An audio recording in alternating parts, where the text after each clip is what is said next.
Boa noite, irmãos. Graça e paz a todos. Abra comigo a sua Bíblia, livro de Eclesiastes, capítulo 8, versos 10 ao 15. Eclesiastes, Antigo Testamento, passa os Salmos, passa Provérbios e você chega em Eclesiastes. Chegou em Cantares, passou, aí volta um pouquinho. Irmãos, que bom que você veio hoje, primeiro dia da semana, e você está aqui na casa de Deus, reunido com a sua família, para cultuar o Senhor. E ao vir no primeiro dia da semana, cultuar a Deus com a sua família, o que você está fazendo é o quê? É entregar as suas primícias. Você está dizendo, Deus, eu estou aqui. Antes de tudo acontecer nessa semana, eu estou aqui para te entregar o meu louvor, a minha adoração. E que essa semana eu possa colher tudo que eu plantei aqui. E o que a gente plantou aqui hoje, irmãos? Oração, louvor, comunhão, adoração, palavra. Que essa semana a nossa vida possa ser disso. Uma semana de adoração, de comunhão, de louvor e de palavra. Achou? Eclesiastes 8, do 10 ao 15. Ouça com fé e atenção aquilo que o Senhor fala através da sua palavra. Nessas ocasiões, vi ímpios serem sepultados e gente indo e vindo do lugar onde foram enterrados. Todavia, os que haviam praticado o bem foram esquecidos na cidade. Isso também não faz sentido. Quando os crimes não são castigados logo, o coração do homem se enche de planos para fazer o mal. O ímpio pode cometer uma centena de crimes e até ter vida longa, mas sei muito bem que as coisas serão melhores para os que temem a Deus, para os que mostram respeito diante dele.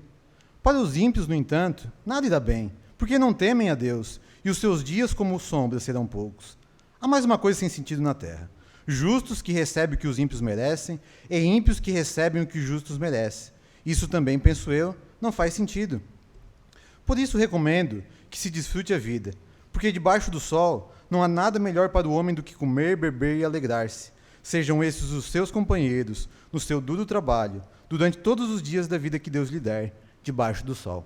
Tome seu assento, mantenha a sua Bíblia aberta, feche seus olhos. Pai, obrigado por mais esta oportunidade, obrigado por tua santa palavra. A nossa oração é que o Senhor use o livro de Eclesiastes, um livro com verdades tão difíceis, para falar com o nosso coração.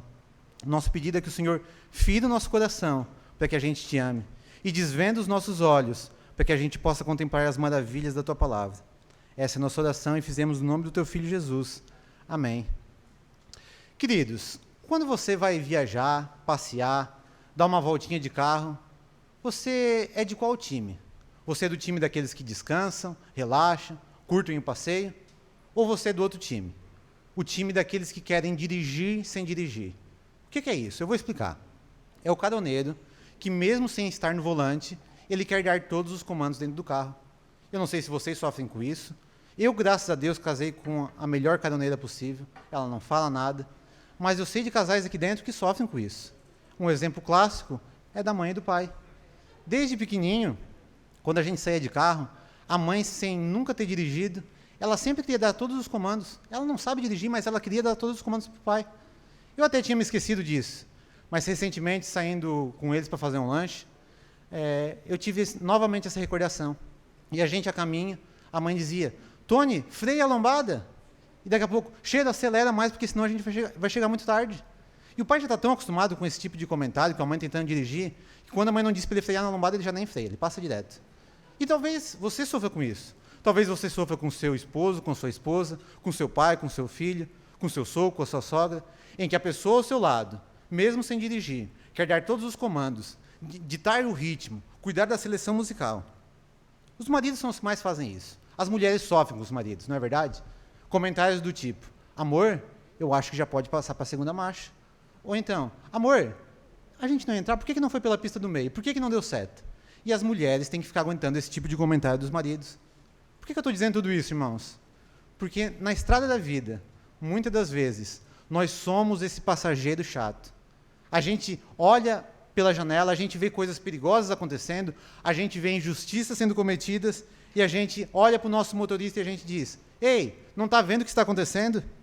Só que a bem da verdade é que a gente não é o caroneiro do banco do lado, a gente não é o passageiro do banco de trás, a gente, na verdade, é o bebezinho no bebê conforto, mas a gente insiste em dizer para Deus como ele deve dirigir esse mundo. Irmãos, por mais que o mundo esteja desmoronando ao seu redor, injustiças sendo cometidas, E muitas das vezes a gente acha que Deus não está vendo. Porque se ele estivesse vendo as coisas que estão acontecendo nesse mundo, ele teria feito alguma coisa. E a gente fica indignado, a gente resmunga, a gente reclama, e a gente questiona se Deus sabe o que está fazendo com o nosso caminho, com a nossa vida. Será que Deus está olhando para esse mundo? Será que Deus está vendo as coisas que estão acontecendo? Será que ele não está atento? Se ele está vendo, por que ele não joga um raio na cabeça do corrupto? Por que ele não fulmina o picareta quando sobe no púlpito? Por que ele não acaba logo com tudo isso? Por quê, queridos? O que Deus quer que a gente aprenda a viver nessa vida é que a gente descansa e viva pela fé, que Ele está no controle de todas as coisas. É como aquela famosa história. Lembra daquela história que já foi contada muitas das vezes aqui? Em que um avião está passando por uma turbulência terrível e as pessoas estão gritando, chorando, desesperadas, achando que o avião vai cair. Só que lá na frente do avião tem um menino tranquilo, pintando o seu livro de colorir. E as pessoas, ao verem aquilo, perguntam, por que tu não está desesperado? O avião vai cair. E o menino sempre dava a mesma resposta. Não, eu estou tranquilo. O meu pai é o piloto. Irmãos, é isso que Deus quer que a gente aprenda nessa noite. E é isso que a gente vai ver. Em resumo, é isso que nós veremos hoje. Apesar das aparentes injustiças, Deus quer que a gente descanse e viva com fé na sua palavra. Bem simples. É isso que a gente vai ver hoje, irmãos. Começando aqui pelo verso 10. Acompanhe comigo. Nessas ocasiões, vi ímpios serem sepultados e gente indo e vindo do lugar onde foram enterrados. Todavia, os que haviam praticado bem foram esquecidos na cidade. Isso também não faz sentido. O autor do livro de Eclesiastes, que é tido por muita gente como o rei Salomão já em uma idade avançada, e provavelmente é ele mesmo, mas nós vamos chamá-lo aqui de o pregador. É dessa maneira que ele se chama no livro de Eclesiastes, e é dessa maneira que a gente vai chamar. E aqui no versículo 10, o pregador está registrando uma verdade muito básica, uma verdade muito simples, que é qual, irmãos? Que a condição natural do homem é o quê? É que no final, todos nós vamos morrer. Mas embora essa seja uma verdade incontestável, nós somos incrédulos em relação à morte. A gente não gosta de lidar com a morte. Só que existem momentos na nossa vida que não tem como a gente fugir. Então a gente escuta de um parente que morreu, de um amigo, a gente participa de um sepultamento, a gente visita um túmulo, a gente descobre que está com uma doença gravíssima, e aí, de repente, num momento de clareza cristalina, a gente lembra que a vida termina em morte. E isso muda tudo. Mas você percebe que a gente tem a tendência de fugir desse assunto? Você percebe que a gente tem dificuldade em falar a palavra câncer? A gente não gosta de falar. A gente não gosta de pensar nessas coisas. Mas quando a situação está diante de nós, não tem como a gente fugir. A gente tem que enfrentar.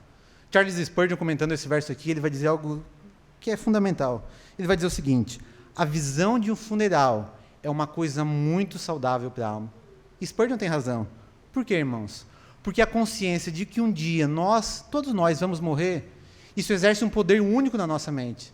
Para quê? Para que a gente comece a focar a nossa vida naquilo que realmente importa.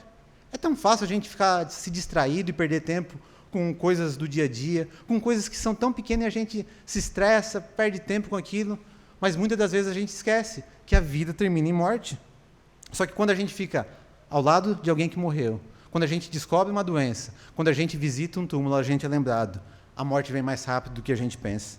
E o pregador está aqui no verso 10, acompanhando um sepultamento de um poderoso da sua época, de um homem que foi muito mal, que fez muita coisa ruim.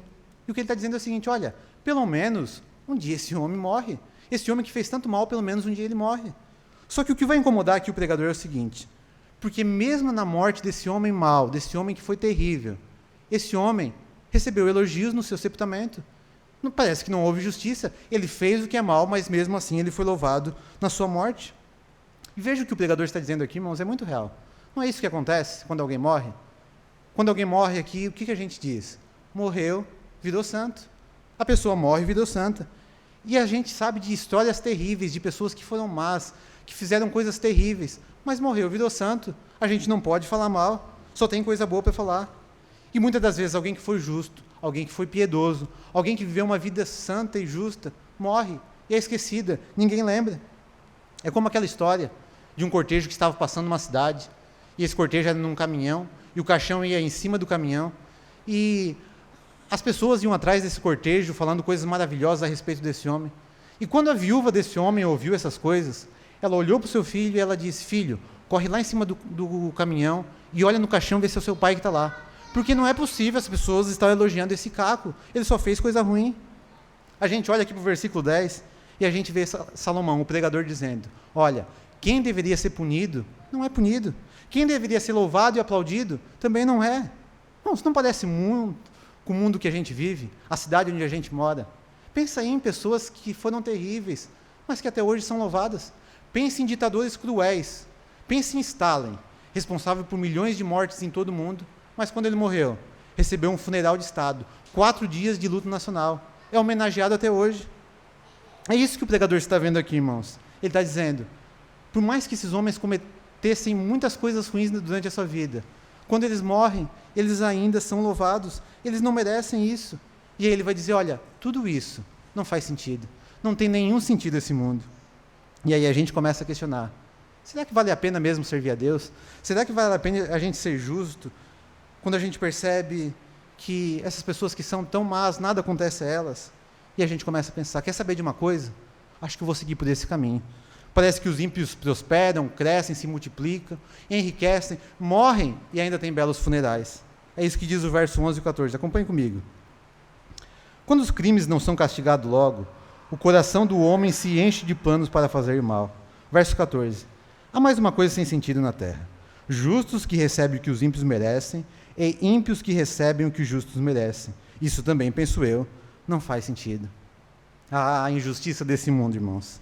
Se Deus é justo, o que a gente esperaria ver? O ímpio sendo punido e o justo sendo abençoado? Só que não é isso que a gente vê. O que a gente, na maioria das vezes, vê é o quê? Pessoas boas enfrentando dificuldades e pessoas que são más sendo aplaudidas. E as pessoas, ao ver esses ímpios cometendo injustiça, cometendo maldades, cometendo corrupções e não sendo punidos, isso incentiva que as pessoas queiram praticar o mal. Como disse Rui Barbosa, numa famosa citação dele, ele vai dizer o seguinte, de tanto ver triunfar as nulidades, de tanto ver prosperar a desonra, de tanto ver crescer a injustiça, de tanto ver agigantar-se os poderes nas mãos dos maus, o homem chega a desanimar-se da virtude, a rir-se da honra e a ter vergonha de ser honesto. Eu não sei se quando o Rui Barbosa escreveu isso, ele estava pensando em Salomão, mas é isso que o pregador está nos dizendo. Ele está dizendo, a gente vê tanta maldade nesse mundo, maldade que não é punida, que a gente começa a pensar, a flertar com essa ideia. Sabe de uma coisa?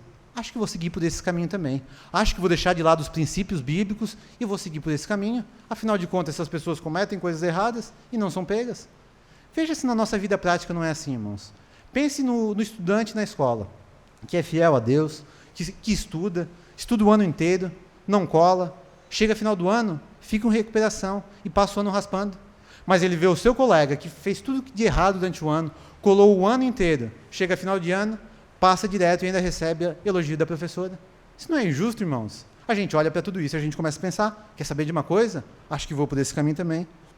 Ou pense no funcionário na empresa, que é fiel, que é justo, que faz aquilo que é correto.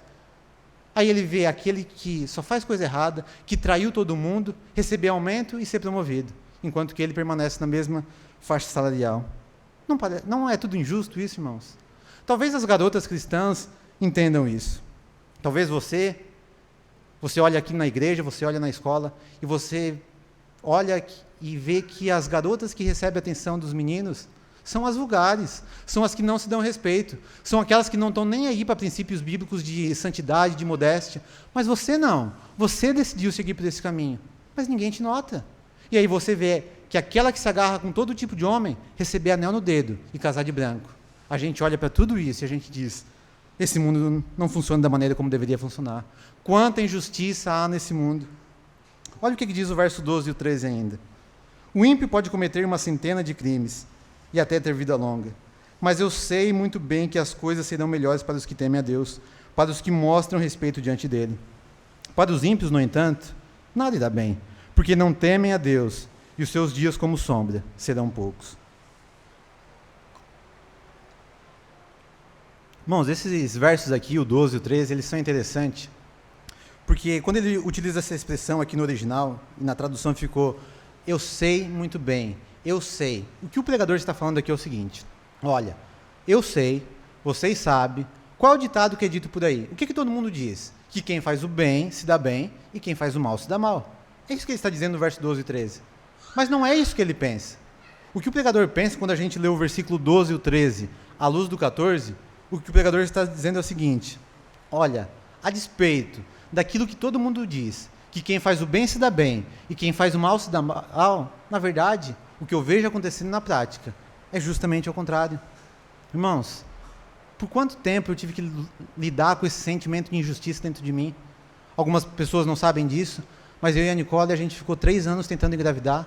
Talvez para você pareça pouco tempo, mas para nós foi uma eternidade. E quantas das vezes a gente chorou, a gente orou a Deus e a gente dizia: Deus, isso não é justo. A gente é um casal que te serve, a gente faz as coisas corretas, a gente quer ter filho, a gente tem estrutura para ter filho, e a gente não consegue. E a gente vê aquelas pessoas que não querem ter filhos, que não estão nem aí para os princípios bíblicos, tem 2, 3 e nem ligam para eles. E a gente olhava para tudo isso e a gente dizia: isso é injusto. Irmãos, pela graça de Deus, a gente foi abençoado. Em março, o Mateusão está chegando por aí. Mas pense em quantos casais que são fiéis a Deus, que são tementes a Deus, mas que vão passar a vida toda e não vão poder ter filhos. Essa semana, a gente até estava conversando hoje, a gente viu aquela imagem dos argentinos comemorando o direito de matar seus próprios filhos, o direito de abortar até a 14ª semana. E para quem não pode ter filho, irmãos, isso é de rasgar o coração. A gente quer ter filho, a gente não pode. Mas o ímpio lá, que pode ter filho, quer ter filho ainda para matar. A gente olha para tudo isso e a gente diz: esse mundo não funciona como deveria funcionar. Irmãos, é isso que o pregador está dizendo. Existe injustiça no mundo. O pregador está dizendo que existe uma inversão de valores nesse mundo. Ele não está dizendo que as coisas só parecem que são assim. Não, elas são de fato na prática assim. Quantas injustiças talvez já aconteceu com você? Se eu conversar com cada um aqui individualmente, você vai me contar um caso de injustiça. Talvez a sua vida seja marcada por injustiça. E você fica triste, eu fico triste. Tem semanas que eu fico especialmente triste e eu questiono: Deus, será que realmente tu sabe o que está fazendo? Irmãos, só que quando a gente pensa dessa maneira, quando a gente pensa de tudo isso que eu falei aqui, das injustiças que existem, é quando a gente está apenas olhando para a vida debaixo do sol, quando os nossos olhos estão apenas para essa vida, quando a gente olha apenas para a vida debaixo do sol, realmente parece que não há justiça nesse mundo. Mas o que Deus quer que a gente faça, irmãos, é que a gente viva com fé na sua palavra. O que Ele quer é que a gente descanse e confie que Ele está no controle de toda a situação. Mesmo que diante dos nossos olhos pareça que não, pareça que está tudo errado, mas o que Ele quer é que a gente viva com fé na sua palavra. E fé é algo interessante. O que é fé, irmãos? O que é fé? Fé é a certeza das coisas que não se vê. E nós, como crentes, como é que a gente anda? A gente anda por fé e não por vista. E fé está ligado a gente crer em um testemunho confiável de uma pessoa. Deixa eu tentar ilustrar isso aqui. Por exemplo, você que está aqui hoje, você tem certeza que eu sou o Bruno? Eu mostrei a minha identidade? Você tem certeza que eu sou o Bruno de fato? E se eu sou um impostor que matou o verdadeiro Bruno e estou aqui fingindo ser ele? Ficou preocupado, não? Não. Você crê.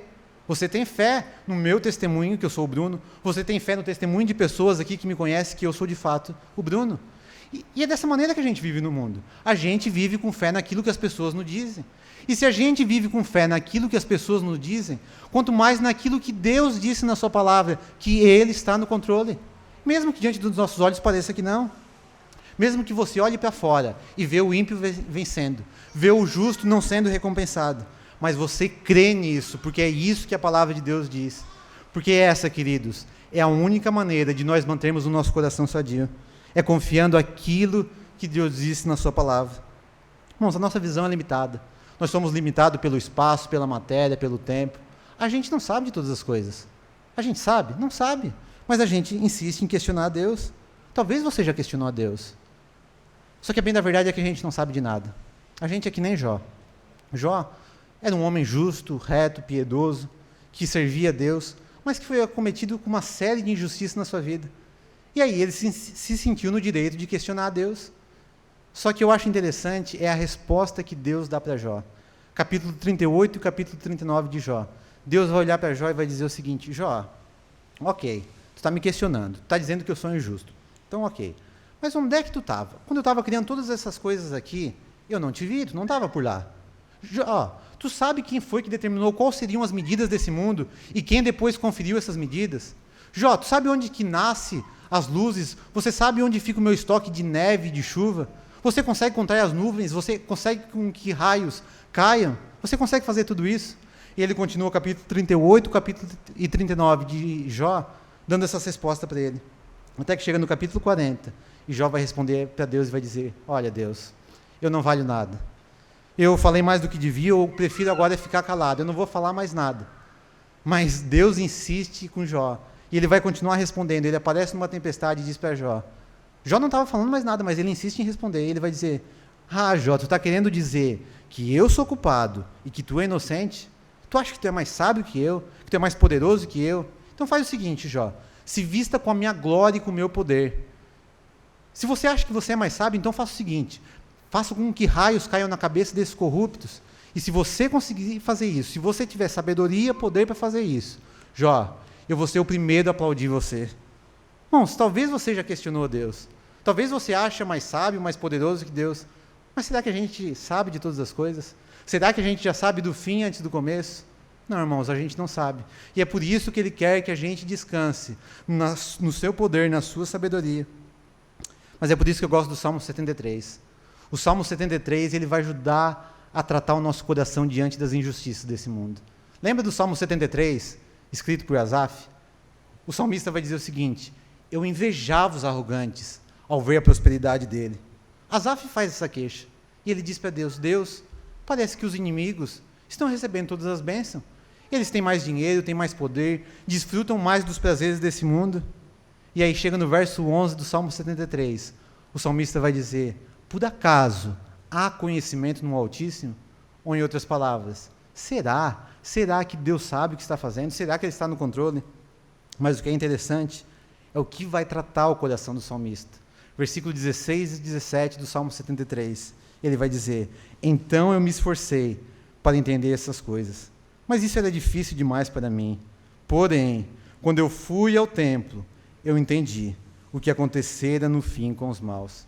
O salmista está dizendo: eu andava arrasado por aí, até que eu fui para o templo adorar, até que eu me reuni com o povo de Deus para adorar, cantar, estar junto com o povo e lembrar qual é o final do ímpio. Irmãos, Deus nos dá toda semana uma ótima oportunidade para nós tratarmos o nosso coração. Adoração, louvor, comunhão, palavra. É isso que a gente precisa para tratar o nosso coração. Ao estar com o povo de Deus, ao estar aqui reunido com a sua família, você é lembrado que o fim daqueles que cometem injustiça, daqueles que são corruptos, é de destruição, é de morte.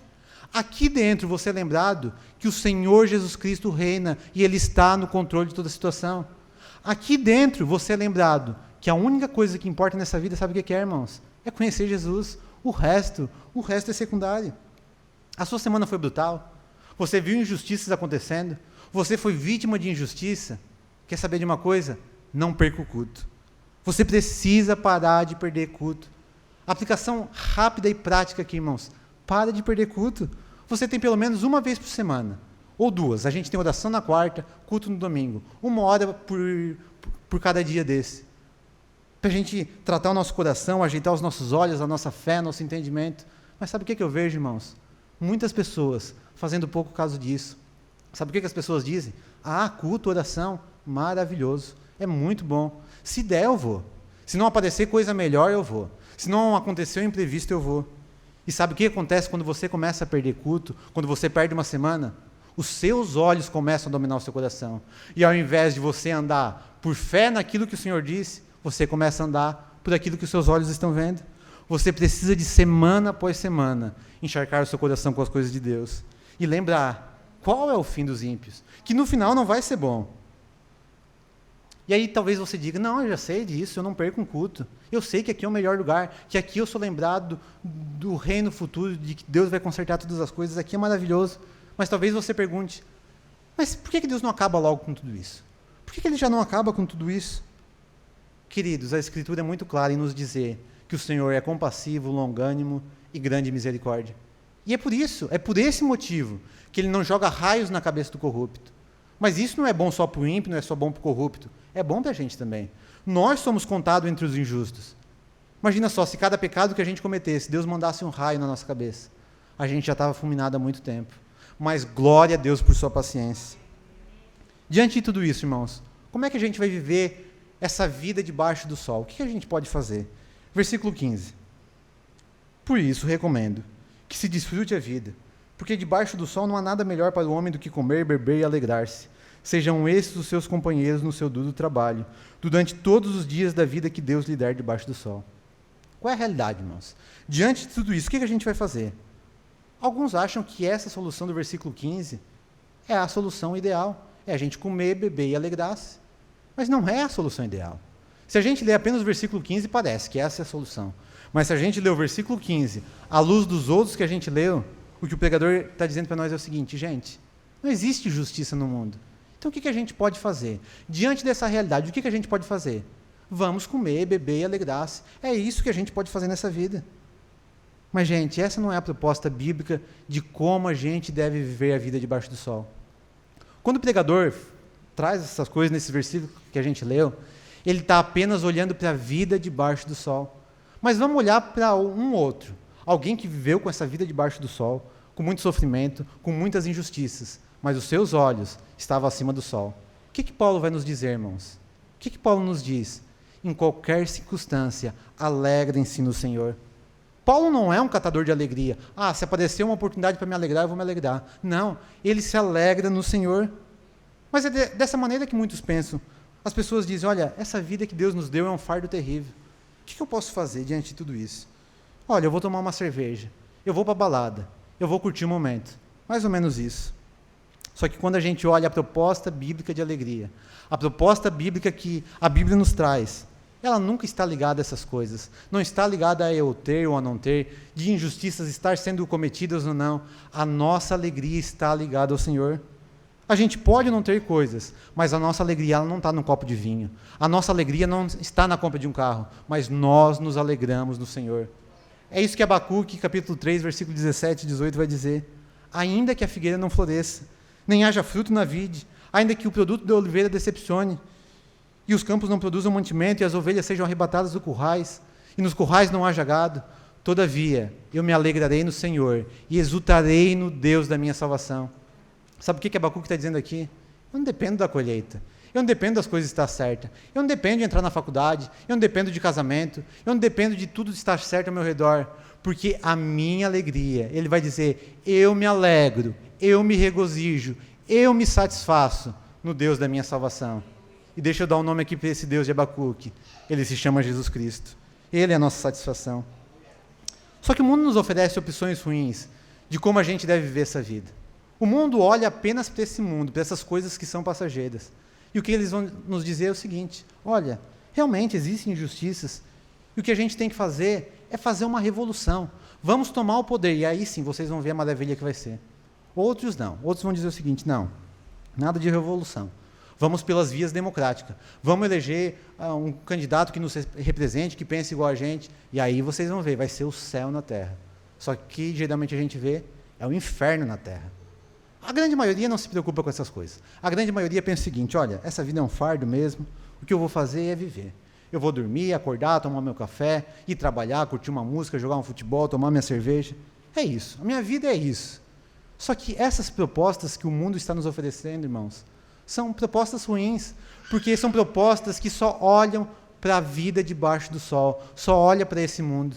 Mas a proposta bíblica que a Bíblia nos oferece é diferente, irmãos. Porque ela vai nos oferecer uma proposta para a gente viver essa vida debaixo do sol, mas com os nossos olhos sempre acima do sol. E eu queria trazer algumas coisas que a gente tem que aprender a fazer para viver essa vida e viver de uma maneira mais bíblica.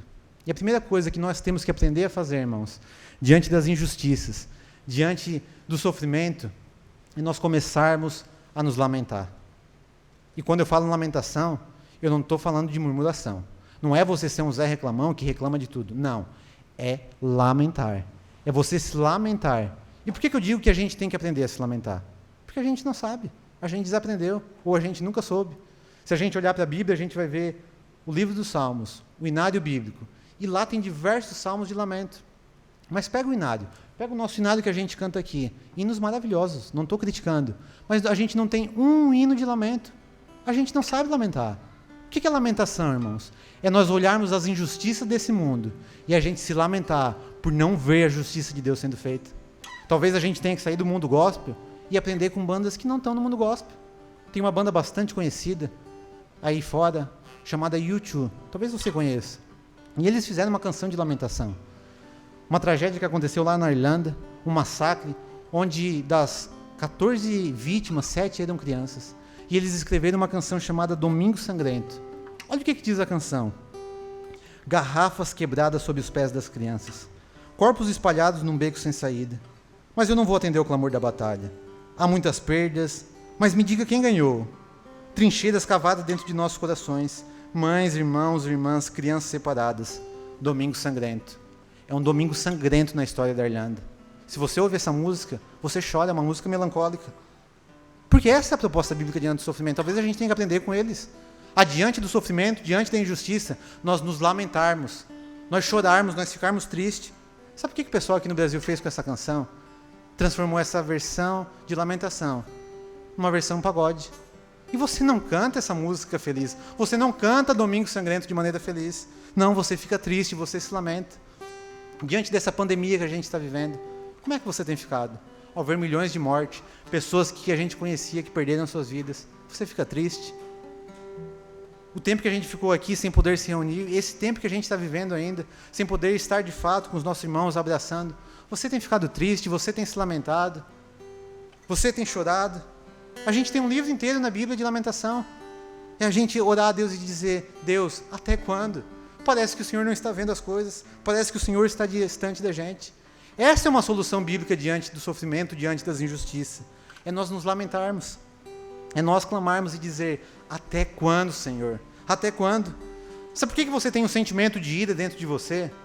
Foi porque Deus colocou aí. Para que você não fique passivo diante das injustiças. A gente tem que se lamentar pela nossa igreja, pela nossa nação. Quanto tempo, quantas semanas a gente já está aqui orando pelas autoridades do nosso país? E a gente já faz isso de uma maneira se lamentando. Quando eu coloco os nomes ali, eu vou orar, eu digo, Senhor, a nossa nação é tão má, os nossos governantes são tão ruins, mas que o Senhor nos ajude, que o Senhor tenha misericórdia de nós. Irmãos, esse é um lamento bíblico. Isso é justo o que a gente está fazendo aqui, clamar pela nossa nação. E se você não faz isso, isso significa que você já está anestesiado. Então esse lamento, essa oração de nós dizermos, até quando, Senhor? Não é uma oração desesperadora. Não, é uma oração com esperança, porque a gente está dizendo, até quando, Senhor? Porque a gente sabe que um dia todas as coisas serão resolvidas. A segunda coisa que nós temos que fazer diante das injustiças, diante do sofrimento deste mundo, é a gente reconhecer que nós também somos pessoas que cometemos muitas injustiças. Vê se não é assim. Quando a gente está numa roda de amigos, quando a gente está assistindo televisão, o que a gente faz? A gente se reúne com os amigos para falar mal da gente? Não, é para falar mal do outro. A gente assiste televisão para dizer, olha como aquele político é corrupto. E às vezes o camarada é um caco, não paga imposto nenhum, mas acontece alguma coisa errada, ele diz, é culpa do governo. Então, na hora de se lamentar pelas injustiças da nossa nação, começa também a se lamentar pelas suas injustiças. Nós somos injustos, irmãos. Nós somos injustos com os nossos pais, com os nossos filhos, com os nossos irmãos, com a nossa igreja. Nós somos injustos. Porque se você disser para mim que você não comete injustiça, se você disser para mim, não, eu sou uma pessoa correta, eu faço tudo certinho comigo, tem que ser assim. Irmãos, se você está falando isso, você está no lugar errado. Aqui não é seu lugar. Aqui é lugar de pecadores que reconhecem que são pecadores. Se você diz que não comete injustiça, na verdade você não sabe nem do que você está falando. Você está numa cegueira total. Talvez você até não saiba, mas você é injusto. Então, quando você se lamentar de tantas injustiças desse mundo, clame a Deus e diga, Senhor, me perdoa. Porque eu tenho sido alguém que tem cometido muitas injustiças. Por fim, irmãos, qual é a solução que o próprio livro de Eclesiastes vai nos oferecer? Eclesiastes, capítulo 12, versículo 13 e 14. Olha o que o pregador nos diz. De tudo que foi dito, a conclusão é essa. Tema a Deus e obedeça os seus mandamentos, porque foi para isso que fomos criados. Porque Deus há de trazer juízo a toda obra, e até tudo que está encoberto, quer seja bom, quer seja mal. Qual é a nossa reação diante de tudo isso, irmãos? É temer a Deus, é amar a Deus, é se apaixonar por Deus, é obedecer os seus mandamentos. Mesmo que o mundo seja injusto, cometa injustiças, o que a gente faz? Eu obedeço os seus mandamentos. Eu não vou deixar de ser justo, não vou deixar de seguir os princípios bíblicos porque o mundo é injusto. Quem olha aqui apenas para essa vida, irmão, se desespera. Quem olha apenas para a vida debaixo do sol, vê que realmente não há justiça. Mas o pregador de Eclesiastes aqui no final, ele está olhando para cima e ele está dizendo que um dia todos nós prestaremos conta diante de um justo juiz. Agora isso assusta você ou isso te conforta? Ou isso te consola? De que um dia todos terão que prestar contas diante do Senhor. Se você já entendeu o Evangelho, isso vai te confortar. Por quê? Porque você vai ser lembrado que o ímpio, aquele que comete tantas coisas ruins, ele vai ter que prestar conta diante de Deus. Mas se você entende o Evangelho, você vai também poder dizer que nem Paulo. Lembra daquilo que Paulo diz lá em 1 Coríntios capítulo 4? Ele vai dizer, olha, pouco me importa ser julgado por vocês, ou por qualquer tribunal humano. Eu nem mesmo julgo a mim mesmo, embora em nada minha consciência me acuse, nem por isso eu justifico a mim mesmo. E ele vai dizer, é o Senhor que me julga. Quando Paulo fala isso, que é o Senhor que me julga, ele não fala tremendo, ele não fala com medo, não, ele fala com alegria. É o Senhor que vai me julgar. No dia do julgamento, em que ele levar em conta todos os meus pecados, todas as minhas injustiças, sabe o que vai acontecer? Um advogado vai surgir no meu lugar, dizendo que já tomou sobre mim todas as minhas injustiças, todos os meus pecados. Irmãos, Eclesiastes é um livro que no final está apontando para o Evangelho. O que é temer a Deus, obedecer os seus mandamentos e ser lembrado que um dia todos prestarão contas diante do justo juiz. Irmãos, isso é o Evangelho. Eu adoro ao Senhor, eu obedeço os seus mandamentos, porque eu sei que no dia do julgamento vai dar tudo certo. Por isso que se você não se acha injusto, o Evangelho não é para você. Aqui não é seu lugar. O Evangelho é para pessoas que se consideram injustas. Então como é que você pode descansar, irmãos? É saber que Cristo já te salvou. O ímpio não vai vencer, mas se você crê em Cristo, se você teme a Deus, você pode descansar, porque Deus em Cristo já foi justo conosco, punindo Jesus em nosso lugar. Aqueles que estão em Cristo, irmãos, não tem destruição, não tem condenação. Não há mais condenação para aqueles que estão em Cristo. Aqueles que não temem a Deus, esses sim vão ter que prestar conta. O meu conselho, irmãos, é que diante de tudo isso que eu falei, diante das Escrituras, é quando você chegar em casa, quando você chegar no seu trabalho, chegar na sua igreja, você ligar a televisão e ver casos de injustiça acontecendo, não se esqueça de lamentar a Deus pela nossa nação, que é tão marcada por tanta violência, por tanta corrupção. Mas também não se esqueça de confessar os seus próprios pecados. E aí, diante de tudo isso, o que você faz? Você adora o Senhor. Você adora Ele, você tem uma vida piedosa. Alguns escolhem uma vida vazia, sem sentido. Mas nós, o que a gente faz? A gente adora o Senhor, porque a gente tem a certeza que um dia todas as injustiças serão devidamente resolvidas. Um dia, como diz lá em Abacuque 2,14, a terra se encherá do conhecimento e da glória do Senhor, como as águas cobrem o mar. As crianças vão entender isso que eu vou falar. Quem aqui já foi na praia? Lá na praia, tem muita água ou pouca água? Tem muita água. Tem tanta água na praia que a gente não consegue nem ver o fundo. É isso que a Bíblia está nos dizendo, que um dia, irmãos, vai haver em que Deus vai cobrir toda a terra será cobrida com a glória do Senhor. Não vai ser pouca glória, vai ser muita glória. É isso que eu quero que você entenda. Essa é uma lição, tudo isso que a gente viu aqui, essa é uma lição para que a gente possa descansar, que a gente descanse no nosso coração. Existe um erro nosso em achar que Deus vai resolver todos os nossos problemas aqui e agora. E a gente olha para as situações acontecendo na nossa vida, problemas de saúde, problemas financeiros, problemas familiares, injustiças sendo cometidas, e a gente olha para tudo isso e as coisas não se resolvem, e quanto mais a gente trabalha para resolver, as coisas não vão. Pois saiba que a Bíblia está dizendo para você nessa noite, ela está dizendo que haverá um tempo em que todas as coisas serão resolvidas, todas as coisas haverá uma solução. E é isso que eu quero que você aprenda, que eu também aprenda, que a gente aprenda a descansar nesse futuro que Deus prometeu para nós. E a gente crê de tal maneira nesse reino que vai vir, que a gente modifique o nosso presente. Você crê que realmente o Senhor vai consertar todas as coisas, que a sua glória vai encher toda a terra? Você crê de tal maneira que isso já afeta o seu presente? Ou não? Enquanto você não vê com seus olhos as coisas acontecendo, você não se aquieta. Eu sinto em te dizer, mas você então não vai se aquietar. Porque o que Ele quer é que você viva essa vida confiando na sua palavra, com fé na sua palavra. Se você aprender a trazer aquilo que Deus prometeu que vai acontecer lá para frente, para cá, pode ter certeza, a sua vida vai mudar. A gente já sabe fazer isso, irmãos. Quando a gente programa umas férias, Quando a gente programa umas férias com 6 meses de antecedência, daqui 6 meses nós vamos fazer um cruzeiro. Como é que a gente fica? A gente fica naquela expectativa. A gente trabalha esses 6 meses pensando já que a gente está lá dentro do barco, no meio do mar. A gente faz isso. As crianças também sabem fazer isso. Semanas antes de ganhar o presente de Natal, ela já aprende a desfrutar do presente. Se a gente sabe fazer isso com as coisas aqui da terra, por que a gente não aprende a desfrutar e a curtir as promessas que Deus prometeu que vai acontecer lá na frente, aqui?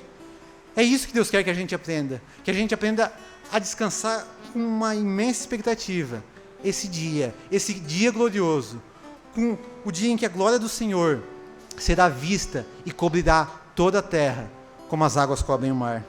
Um dia, irmãos, Deus vai consertar todas as coisas. Aqueles que temem a Deus, pode ficar tranquilo, vai dar tudo certo. Todas as coisas serão resolvidas.